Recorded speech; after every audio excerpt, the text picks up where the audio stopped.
Hello, and welcome to another episode of Hingham Happenings. I'm your host, Christina Aiello. Let's take a look at what's coming up on this month's episode. A local author and illustrator brings emotional healing to children through her newest book. Students inform South Shore residents about the tragedy of hunger in the U.S. Patricia Boylan brings joy to children of all ages. A new winner is crowned in the annual 4th of July button competition. Hingham residents share their cherished memories. And athletes raise awareness for a fallen soldier in the 3rd annual Murph Event Challenge. All this and more coming up on Hingham Happenings.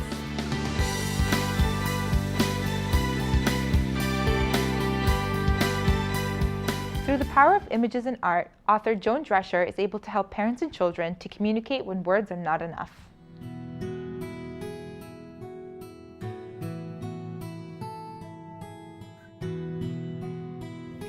My name is Joan Drescher, and I'm an artist and an author of the new book, A Journey in the Moon Balloon, When Images Speak Louder Than Words.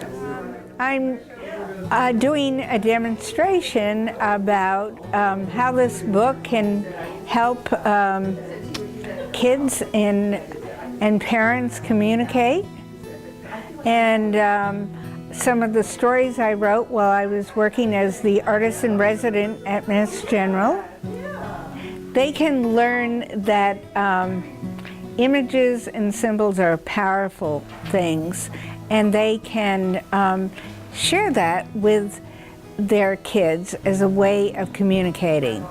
I think a lot of my work is about how art can help heal and in healthcare, and the power that art has to make a difference in a healthcare setting with kids. And it's something rather new, and I think if more people used it, we might have a much better world.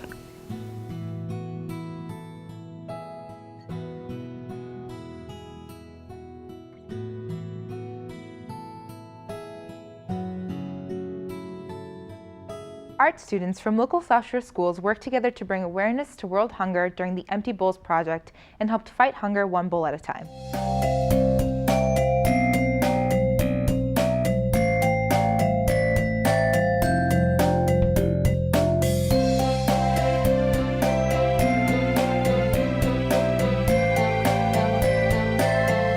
Today we're here for the Empty Bowls event, which is a fundraiser to raise awareness about the arts, but more importantly about hunger.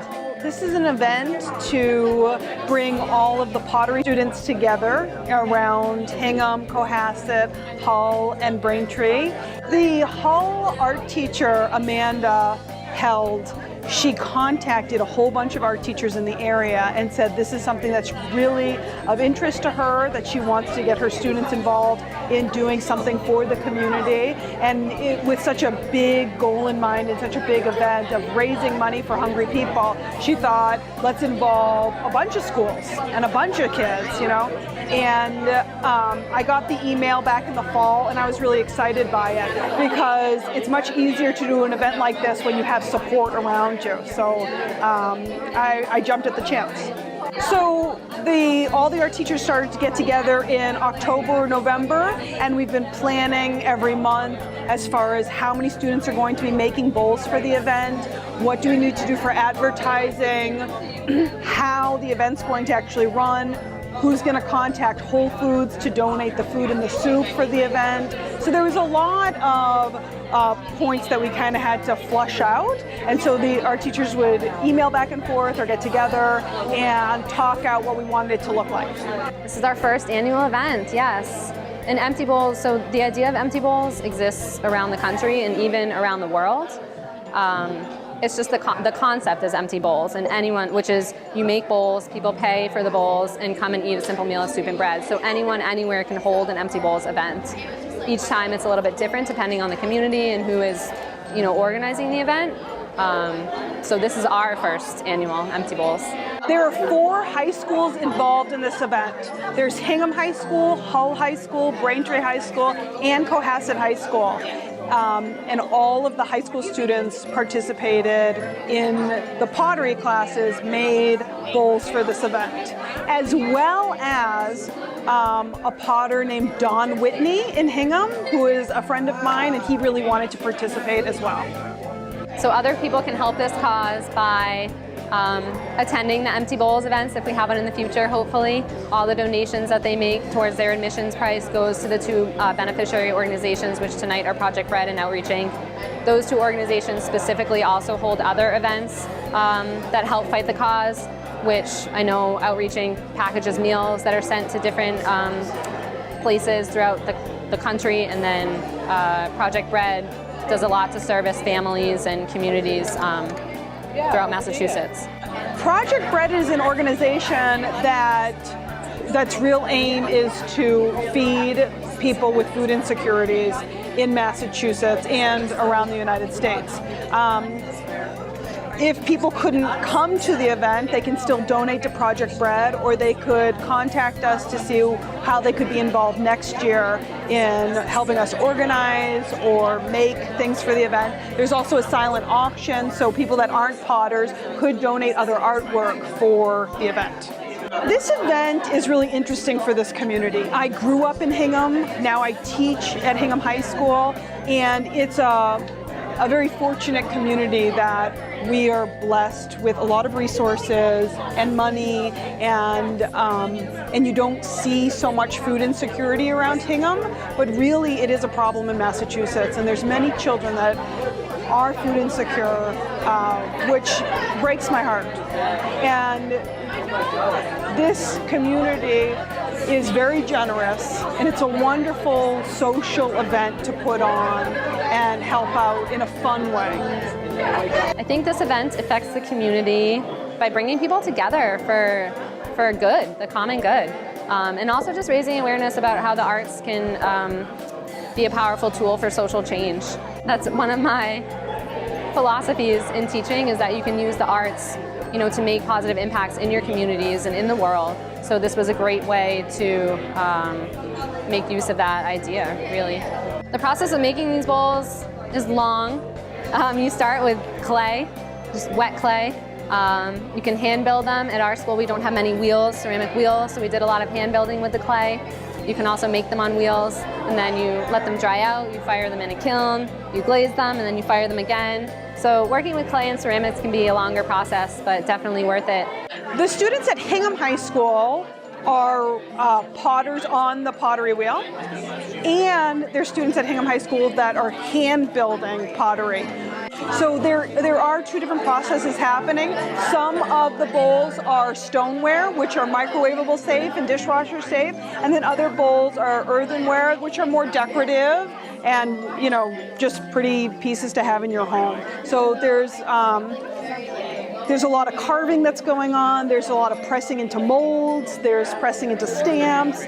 Students used a variety of methods to make these bowls.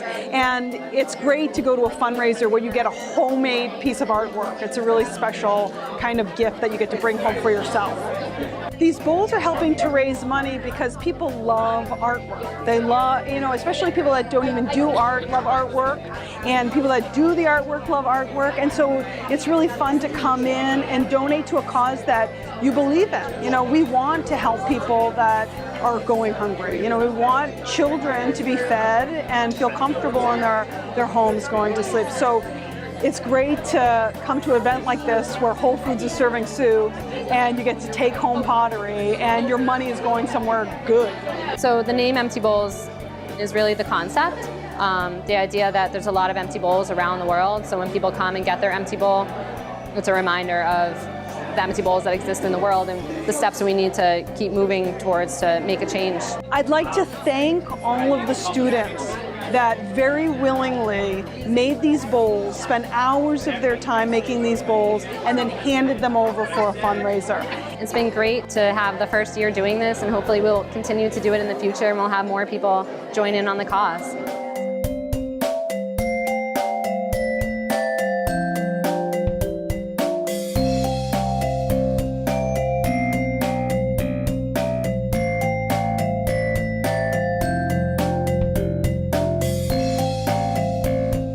Patricia Boylan learned to be a puppeteer from her stepmother long ago and has been bringing joy to children ever since. She recently had an entertaining show at the Hingham Public Library.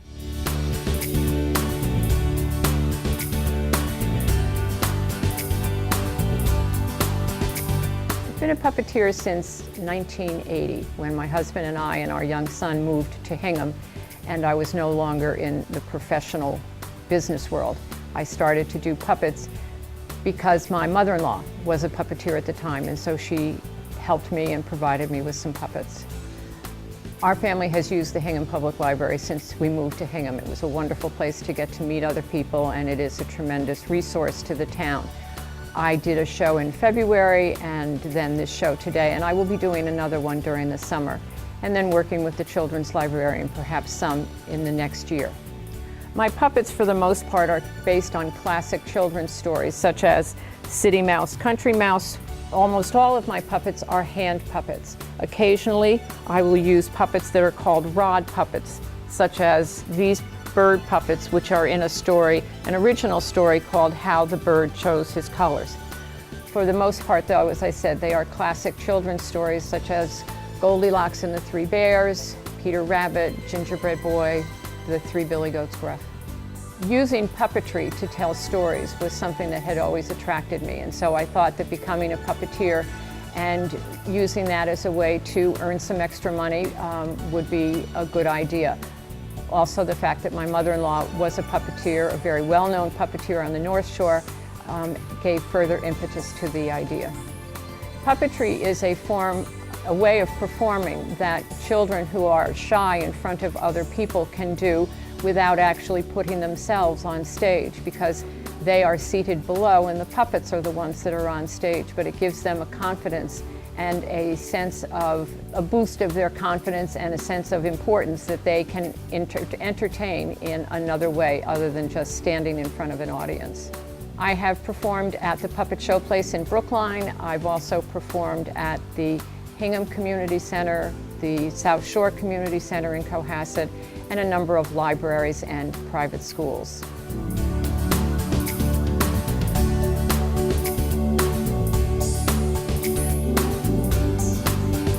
The 4th of July button contest has been a Hingham tradition since the early 90s, but only opened to the parochial schools this year. It's clear their talent lies within all of the Hingham schools, as this year's winner came from St. Paul's School.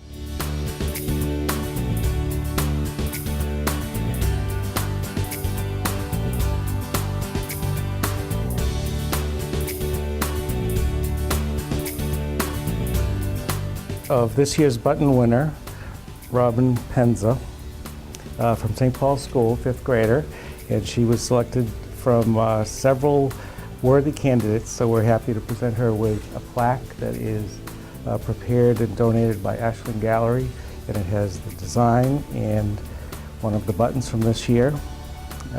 Nice selling button that we're all proudly wearing.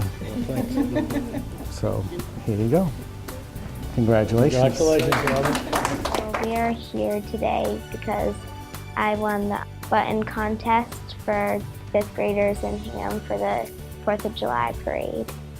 My principal came down to our classroom and she told me and my friend Tegan that I had won and she had got runner-up, and I was really excited because I had just won another art contest, so it was kind of fun. It was fun because I had just seen stuff about Iwo Jima, which is what I based it on, and I really like drawing, and as I said, my friend Tegan got runner-up, and it's fun to enjoy it with her. So. You don't want to make anything too small because it's good to have detail, but you want to be able to see it on the button, and you should be pretty creative about it.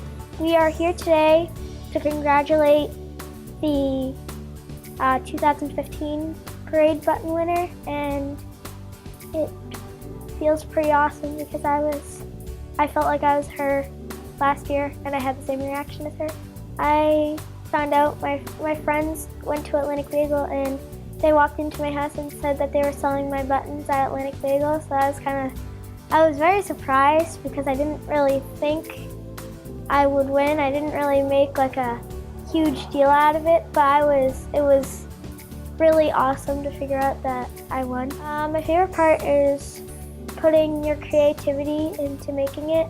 I really kind of just used imagination and really brought the picture to life. I want to say that always be confident that you will achieve. I want to say be creative. If you don't be creative, I feel like you won't really succeed as much. Being creative is what makes it all happen. What gave you the inspiration to draw your button? Well, my inspiration was obviously America the Beautiful, and America is beautiful, and I just thought of mountains and like the sky and equality and the American flag, because it symbolizes America. What did you specifically draw on your button? Well, there were boys and girls putting their hands up, and they were standing on a round flag, American flag, and in the background there were green mountains, a mountain range, and in back of that there was a big sun on the horizon. How does it feel to know that you were going to be in the 4th of July parade? Well, I've never really gone before, at least I don't remember it, but it feels like pretty good to know that I'm going to be able to be in the parade instead of just watching. How does it feel to win and feel like you succeeded? Well, I'm pretty honored because it was like all the 5th graders in the town of Hingham, and I was pretty excited about it. What we're doing here is we're being interviewed to discuss about the Hingham 4th of July parade buttons. The contest has been going on since 1992, and what the competition consists of is the 5th graders of all the public schools, and this year we expanded it out to the parochial schools, and they are given the parade theme. And the students are asked to design a button based on what the current parade theme is for that individual year. They submit the designs, and then the parade committee selects the winning design from all the submitted entries. The fundraising, what it does is we sell the buttons, we ask for a donation, and it goes to fund the 4th of July parade. The buttons are available in most town functions. We have sold them at the Pizza Palooza fundraiser. We sold them at the community center last Wednesday when they had the Raise the Roof fundraiser. We also sell them, I got to think about this now, Atlantic Bagel, Sadie Mae's, South Shore Bank, the community center, RSVP, Town Clerk has them, Whitney Gordon Jewelers, Carol Ann's, Hennessy's, Petite Maison, and I think that's pretty much it off the top of my head. There might be a few more, but any merchant in town who wants to participate and to sell buttons for us, we're glad to have them. The incredible variety of designs. It's amazing what goes through the head of a 5th grader. It's just, when they do this, they don't think about what has to go on. It has to transfer from a piece of paper to a button. And that is the challenge for us when we see a design and said, okay, how's this going to look on a button? My advice would be to keep in their heads when they design something to see how it's going to transfer actually into what they're creating to the form of a button. Everybody needs to have a button by the 4th of July parade.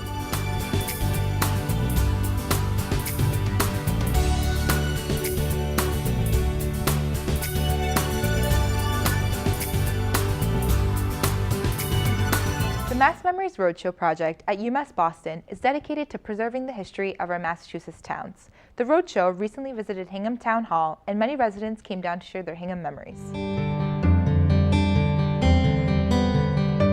Today we are having a Mass Memories Roadshow. We have partnered with UMass Boston, and the town of Hingham is one of 2 that are being done this year. The other one is going to be Martha's Vineyard in October, so we're very happy to be here. This is actually an award from the University of Massachusetts, Boston. So the Community Planning Department submitted a grant application 2 times before we were selected. This is a program that UMass Boston has been running for about 10 years now, and we travel around the state to document the history of communities from the point of view of the people who live and work in them. And it was started by Joanne Riley, University Archivist at UMass Boston. Lots of different people are here today. We started at 10 o'clock this morning, and we've got probably 300 or 400 photos that have been scanned already. And people are coming, they're just people who have some connection to Hingham or who live in town, but everybody brings a photo. It's kind of like the Antiques Roadshow, but instead you bring photos. So people are allowed to bring up to 3 photos, and they're scanned and then returned immediately. And so we have some very nice recent, not so distant past, and some really distant past photographs. Here we're surrounded by residents of Hingham as well as people from other towns in the surrounding communities, and it's really anybody who has a connection with the town is invited to bring either a keepsake or photographs and help share the information about what's so special about Hingham. My favorite part about it is that we're sitting here letting everybody else in the community explain why Hingham is special in their own words. And it's just such a wonderful patchwork of information that we're recording. It's great. Well, my favorite part is to listen to what people have to say about their relationship to the history of their town and what's important to them. My favorite part would be the fact that it's nice to see people coming in from the community, and we've had a number of people who haven't seen each other for years meet right here, and so that's been pretty nice to see. And I'm just excited about being able to have all this personal history of Hingham all in one place. This event is important to the town because it's an opportunity for us to record an informal history of the community, and in years to come, this is a permanent archived collection. Folks will be able to look back and see what life was like today and why the people in 2015 thought Hingham was so great. It's important because this is like a digital time capsule. And so in years to come, I mean, this is forever. So anybody who participated today, their photos and themselves, they will all be memorialized here. And so I think that's really the nicest thing, that we have a personal history of the town. The event is important to people of Hingham because it's an opportunity to be part of a statewide project that is dedicated to documenting the history of all the communities of Massachusetts. And this is a day-long opportunity to create a snapshot of Hingham and to get everybody's perspective included in that snapshot so that we can add it to our online collection at UMass Boston at openarchives.umb.edu, and that Hingham can be represented in all of its complexity alongside all the other communities in Massachusetts.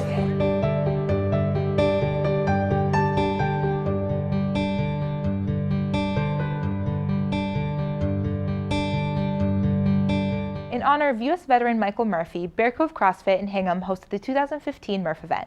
People from all ages came out to test their physical abilities and raise funds for the New England Center for Homeless Veterans.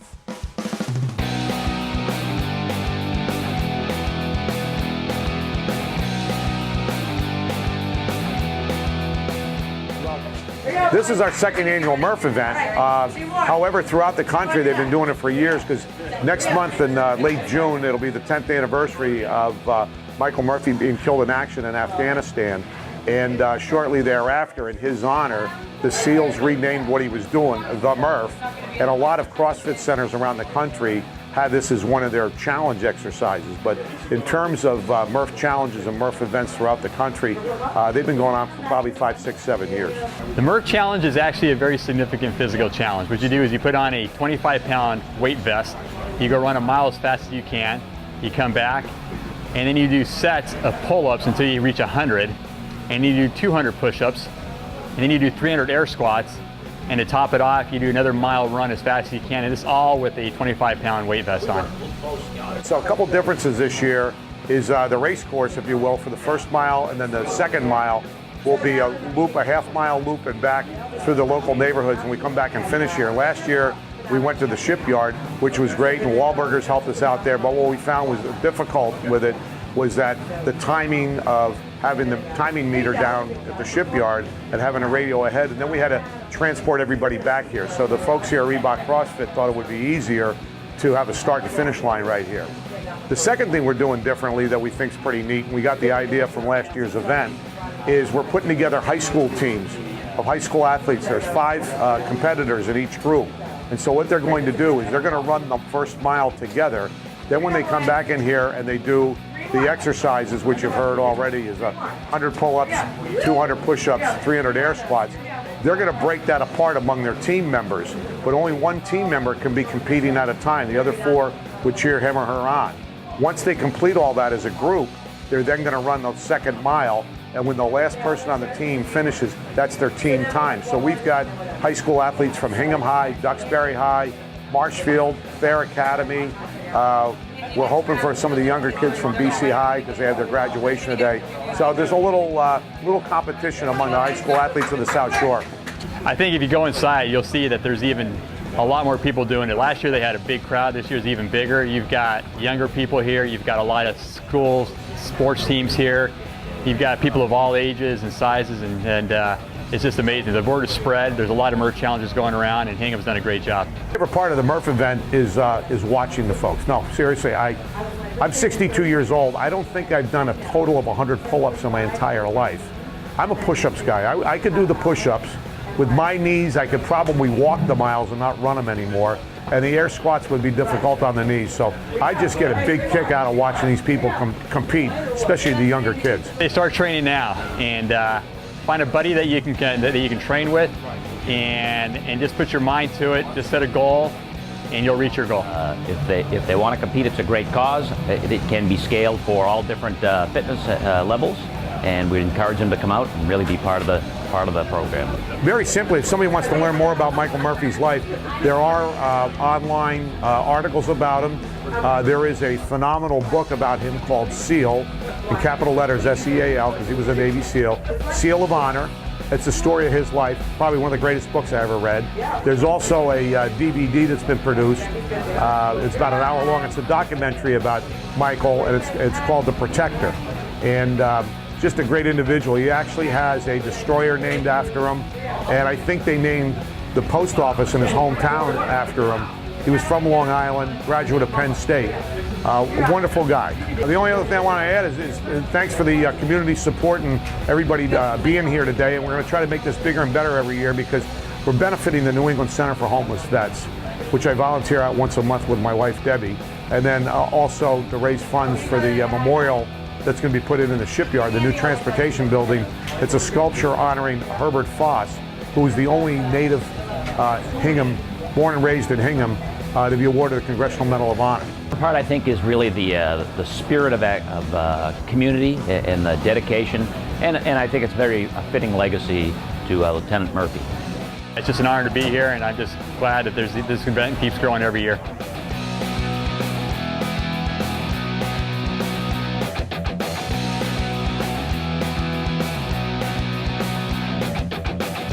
That's all for this month. Tune in next time for another exciting episode of Hingham Happenings. If you have any suggestions for a future episode, please email us at hinghamhappenings@hinghammedia.org. Thanks so much for watching.